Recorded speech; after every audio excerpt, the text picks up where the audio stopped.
Hey guys, Thunder E here and welcome to another battle vid. Now today's battle vid is between the Lenovo LaVie Z on the left and the new MacBook on the right. Now both of them are super light ultrabooks at around 2 pounds or less, and we're going to find out how they both fare against each other in terms of performance, weight, display, all the things you need to know to find out which of these two would rather pick up and use on a daily basis.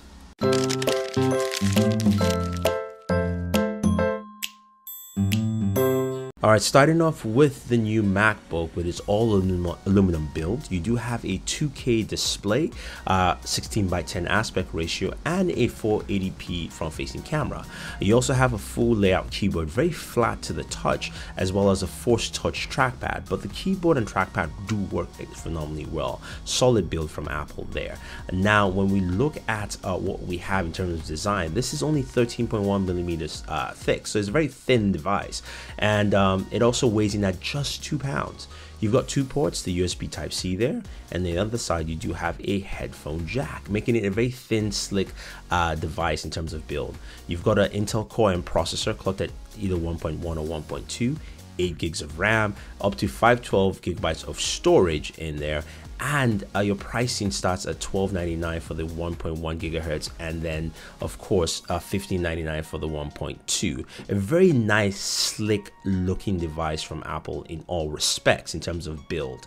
Now when we look at what we have from Lenovo, the LaVie Z here is made by a new material called MagLi, which allows them to fuse that 2K display onto the back panel there. So it's actually fused to the panel. You've got a 720p front-facing camera, and you've also got this full keyboard, although the delete button is in the corner, a trackpad which is a little clicky. I do like the keyboard. The trackpad I'm not a big fan of here, but you do have that there. Now this thing has a full plethora of ports, even though it's a thin device, not as thin as the new MacBook. You've got your proprietary power button there, as well as the proprietary ports, headphone jack, SD card slot, two USB 3.0, and a HDMI out.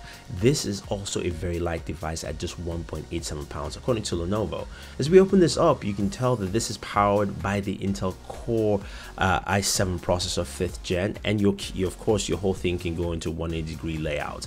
You've got 8 gigs of RAM, 256 gigabytes of storage in here, and you've got basically a full powered device running Windows here from Lenovo. So it's a really thin device and also a super light device altogether. But let's talk about aesthetics and builds. Now the MagLi build is really nice and a solid. It's 50% lighter than aluminum according to Lenovo. And as we look at the new MacBook, that aluminum build looks really nice, sexy, and slick. And this kind of looks plasticky, even though it's not made out of plastic. So in terms of aesthetic looks, I have to give it to the new MacBook. I think it just looks better, it looks sharper, it looks slicker. It also looks like something that's really nice compared to just the look of the Lenovo.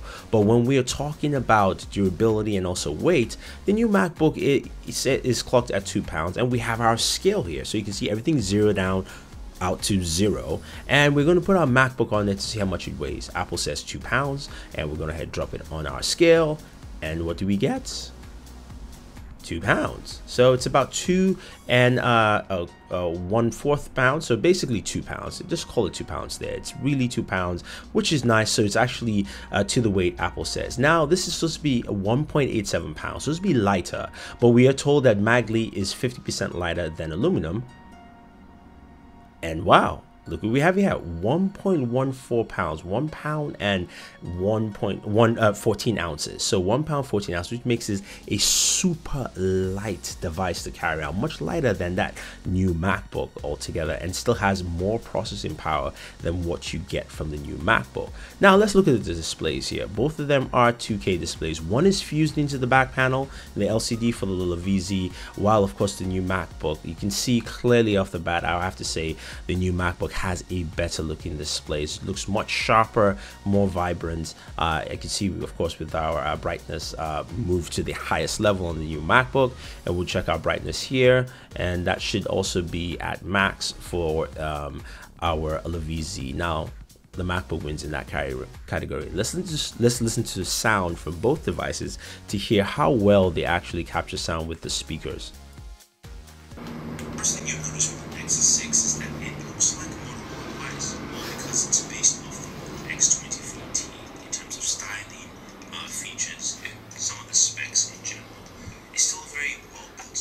device with a nice premium metallic band finish and also just a nice solid feel. Now we do have the carrier version from AT&T, which is priced at $249 on contract, $22 on the monthly payment plan, next plan as well as.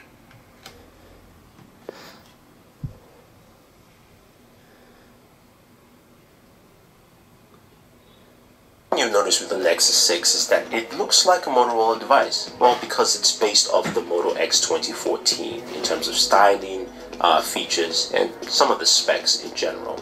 It's still a very well-built device with a nice premium metallic band finish and also just a nice solid feel. Now we do have the carrier. In terms of display and sound, the new MacBook wins in that category, just better speakers overall. But what about productivity and just functionality with the keyboard, working and all that fun stuff? I have to tell you, the keyboard of the new MacBook is really nice. You can do a lot of work with it, types pretty well, and the trackpad also is solid. But that Core M processor really slows it down, and that's where you find a lot of issues with the new MacBook, especially doing word processing and things like that. It just slows down and also heats up very well. Even though the battery life is clocked in at 10 hours, 9 to 10 hours, you do get that, but performance really drops with the new MacBook and also heats up tremendously. So you do feel it actually burning up while you're using, which it's not really good. Now, taking a look at the LaVie Z from Lenovo, it's got a nice keyboard. The trackpad is something that needs to be improved. I understand this is a first generation device with a new type of material build, but in terms of performance and working, you can do your work on this pretty well. But it's got a 5th gen Core i7, which means performance is blazing. And now Lenovo says 7-hour battery life. I've been getting about 9 to 10, so I'll clock it at 9 to 10. And you do have a vent, so it doesn't heat up as much as you would say. And I would rather take this around to actually do more work, because in terms of productivity, I do have a full-fledged processor there. So at the end of the day, we're looking at both devices and we're saying, okay, you know what, they both look very nice. Yes, the new MacBook has a slicker look altogether. The LaVie Z is much lighter. The new MacBook has a better keyboard and trackpad, but performance-wise, the Core M processor really lets it down. And of course, the lack of ports really go a long way. With the LaVie Z here, you do have the functionality of a full Core i7 for performance. The weight, of course, of a textbook or sorry, a notepad, if you will. You've got, of course, full USB ports, 2 of them, and you've got a plethora of other ports and functionality. So for me, it's the Lenovo LaVie Z. That has to be my winner here. So guys, if you do not agree with me, let me know and tell me why you think the new MacBook will win. Or if you have any pointers you want to state out, definitely let us know in this video. Otherwise, guys, don't forget to like this video, share this video, and favorite this video so you can make more. Do subscribe to the channel and always enjoy your entertainment.